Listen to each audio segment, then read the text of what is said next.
আসসালামু আলাইকুম সুপ্রিয় শিক্ষার্থীবৃন্দ, আজকের ক্লাসে আমি তোমাদের সাথে পঞ্চম অধ্যায়ের সুন্দর একটা এমসিকিউ সলভ করাবো। দেখো, আমার কোশ্চেনটা হচ্ছে SO4 2- সালফেট মূলকে যোজ্যতা ইলেকট্রন সংখ্যা কত? কোন ইলেকট্রন? যোজ্যতা ইলেকট্রন। আর আমরা কি জানি, কোন মৌলের ইলেকট্রন বিন্যাসের সর্বশেষ কক্ষপথে যে কয়টা ইলেকট্রন থাকে সেইটাই তার কি যোজ্যতা ইলেকট্রন। তাহলে এখানে আমার কাছে কি চেয়েছে বলো? সালফার কত, SO4 কত, 2-। আর আমরা জানি কি সালফারের পারমাণবিক সংখ্যা কত, 16। ওর ইলেকট্রন বিন্যাস কত, 286। তার মানে ওর সবার শেষের কক্ষপথে কয়টা ইলেকট্রন আছে? 6টা। আবার দেখো, অক্সিজেনের পারমাণবিক সংখ্যা আমরা কত জানি? 8। ওর ইলেকট্রন বিন্যাস কত, 2 কত, 6। তার মানে ওর সবার শেষের কক্ষপথেও কয়টা ইলেকট্রন আছে? 6টা। তার মানে তুমি সালফার বলো বা অক্সিজেন বলো, এগুলার ব্যালেন্স ইলেকট্রন বা যোজ্যতা ইলেকট্রন কত? 6। তাহলে দেখো এখানে কি আছে? সালফারের যোজ্যতা ইলেকট্রন কত? 6 প্লাস তারপরে কি আছে? অক্সিজেন আছে। আমরা জানি কি অক্সিজেনের যোজ্যতা ইলেকট্রন কত? 6।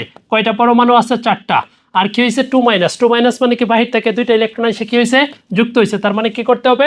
প্লাস করতে হবে। তার মানে দেখো 6 প্লাস কত? 24 যোগ কত? 2। তার মানে আমরা কত জানি? 24 আর 6 কত? 30। 30 আর 2 কত?